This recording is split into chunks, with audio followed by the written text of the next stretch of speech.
Sabe, existe um clube de futebol que se define como uma nação. E olha, não é nenhum exagero. Com milhões e milhões de torcedores apaixonados, a história desse clube é uma verdadeira saga de glórias, de quedas e, claro, de renascimentos. Hoje, a gente vai mergulhar na história do Flamengo. Para a gente começar a ter uma ideia do tamanho do Flamengo, a gente precisa olhar para esse número aqui. Mais de 40 milhões. Essa é a estimativa da torcida do clube, sabe? É mais gente do que a população de muitos, mas muitos países. Uma massa de gente que se chama de um jeito muito especial. Eles se autodenominam a nação. E esse nome já levanta uma questão bem ousada. Será que o Flamengo é o clube com a maior torcida do planeta? A resposta para isso, na verdade, vai muito além dos números. Ela mergulha numa paixão que acaba definindo uma identidade. Então, a grande pergunta é essa. Como é que tudo isso começou? Como um clube que, pasmem, nem sequer nasceu no futebol, conseguiu construir um império com uma legião de seguidores tão fiel? A resposta começa num lugar bem surpreendente, na água. Pois é, a origem do Flamengo não está nos gramados não, está nas águas da Baía de Guanabara, em competições de remo. Essa é uma parte fundamental da identidade do clube que, muitas vezes, acaba sendo esquecida. Fundado lá em 1895 como um clube de remo, o futebol só foi entrar na história do Flamengo em 1911. E o mais curioso é que foi a partir de uma briga, uma dissidência de jogadores do seu futuro grande rival, o Fluminense. E o impacto foi, assim, imediato. Em 1914, só 3 anos depois, o clube já estava conquistando seu primeiro campeonato estadual. Agora, a gente dá um salto no tempo e vai para o período que realmente definiu o Flamengo no cenário mundial. Uma era de ouro, liderada por um jogador que virou sinônimo do clube, a Era Zico. Em apenas 5 anos, o Flamengo deixou de ser uma potência brasileira para se tornar uma força global. Um time que era temido e admirado no mundo todo. Mas o que tornou essa equipe lendária não foram só as vitórias, não. Essa frase aqui captura a essência daquele time. Não era só sobre ganhar, era sobre como se ganhava. Era um futebol artístico, sabe? Ofensivo, que encantava quem assistia. Um time que jogava com a alma do Brasil.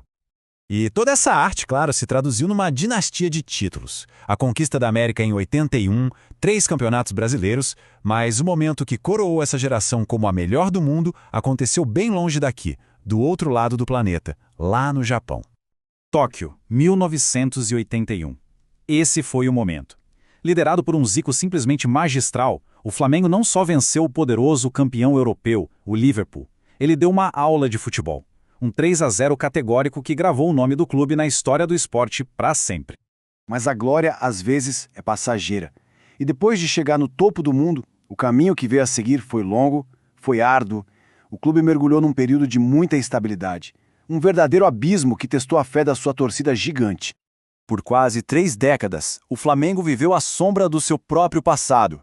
Uma combinação de gestões irresponsáveis e uma total falta de planejamento financeiro jogou o clube numa dívida gigantesca. Com as finanças todas comprometidas, o sucesso em campo virou algo esporádico, insustentável. A glória de 81 parecia um fantasma, assombrando um presente cheio de incertezas. Então, quando parecia que o clube estava meio perdido, começou uma das maiores viradas da história do futebol. Uma verdadeira ressurreição, construída com base em responsabilidade e muito, mas muito planejamento. A transformação foi radical e começou fora de campo. A partir de 2013, uma nova gestão colocou em prática um plano de austeridade. O lema era bem simples. Primeiro, pagar as dívidas. Isso significou anos de times modestos e foco total na responsabilidade fiscal. E aos poucos, o clube se reorganizou, recuperou crédito e se transformou numa potência econômica. O sucesso dentro de campo seria uma consequência inevitável. E os frutos dessa transformação vieram, e vieram com tudo, em forma de uma nova era de ouro. Uma geração de ídolos surgiu, trazendo uma avalanche de títulos importantíssimos e colocando o clube de novo no topo do continente. O Flamengo voltou a ser protagonista, não por acaso, mas por um projeto sólido. A nação estava em festa outra vez. Mas, no final das contas, a história do Flamengo vai muito além dos troféus e das finanças. É sobre um sentimento, uma conexão profunda que une milhões de pessoas de todas as classes sociais, de todas as regiões. E isso nos leva de volta à grande questão.